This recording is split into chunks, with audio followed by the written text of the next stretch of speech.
রহমান রাহিম।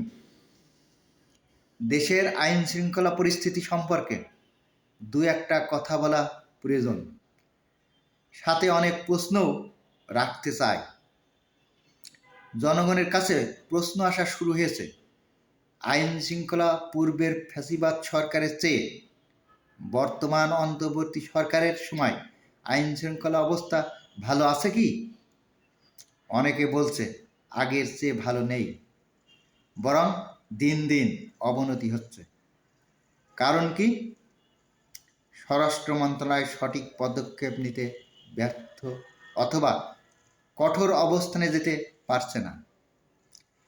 তাহলে কি অন্তর্বর্তী সরকার প্রধান এ ব্যাপারে অন্য কোনো বিকল্প পদক্ষেপ নেবে কি?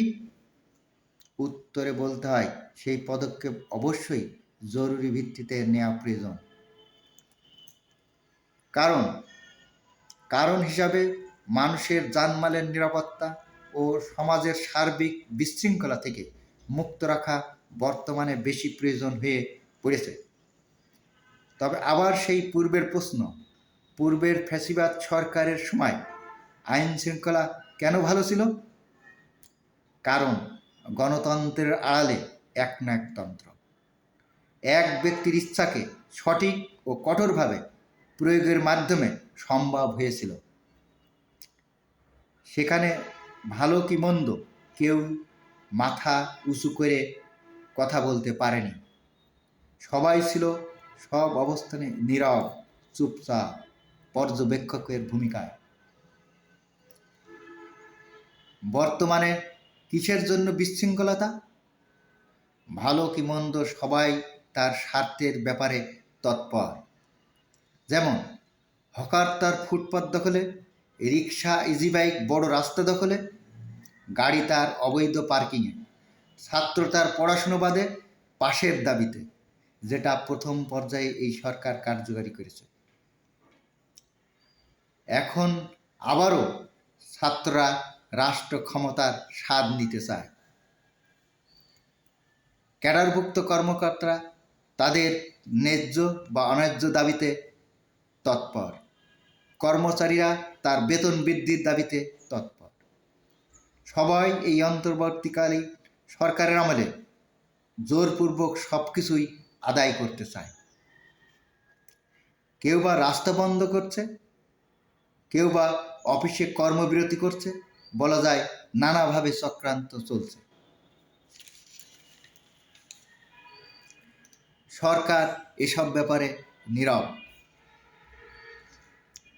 যখন 2-10 জন মারা যায় তখন স্বরাষ্ট্র মন্ত্রণালয় একটু উঠে বসে। এমনিতেই ভঙ্গুর অর্থনীতি ও অধিক ঋণের বোঝা মাথায় নিয়ে দেশ চলছে। তারপর নানাবিধ সমস্যা, মূল্যস্ফীতি, যানজট, নিরাপত্তাহীনতা, চুরি ডাকাতি ও ছিনতাইয়ের মতো ঘটনা, আমদানি রপ্তানি খাতে অব্যবস্থাপনা ও দুরবস্থা, পার্শ্ববর্তী দেশের সীমাহীন চক্রান্ত, এসব মিলে দেশকে মূলত অস্থিতিশীল করে তুলছে। এক কথায় অন্তর্বর্তী সরকার সামাল দিতে পারছে না। কারণ কিন্তু পূর্ববর্তী সরকার অনেক অংশেই দায়ী। মাঝে মাঝে মনে হচ্ছে এই সরকার ভোটের সময় পর্যন্ত নিরাপত্তা বা আইন শৃঙ্খলা নিয়ন্ত্রণে রাখতে পারবে কি? সন্দেহ আছে।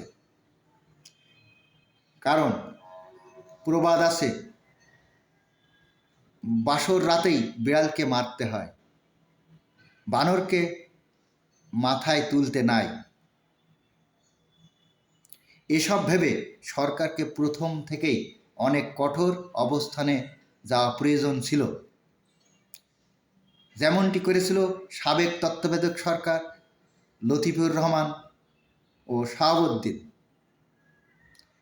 এখনও সময় আছে। সব উপদেষ্টাদের প্রতি অনুরোধ, ন্যায়ের পক্ষে ও অন্যায়ের বিপক্ষে কঠোর ভূমিকা গ্রহণ করুন ও আসছে নতুন বছরে জনগণকে স্বস্তি দিন। আল্লাহ আমাদের সহায়ক হোক। আল্লাহ হাফেজ।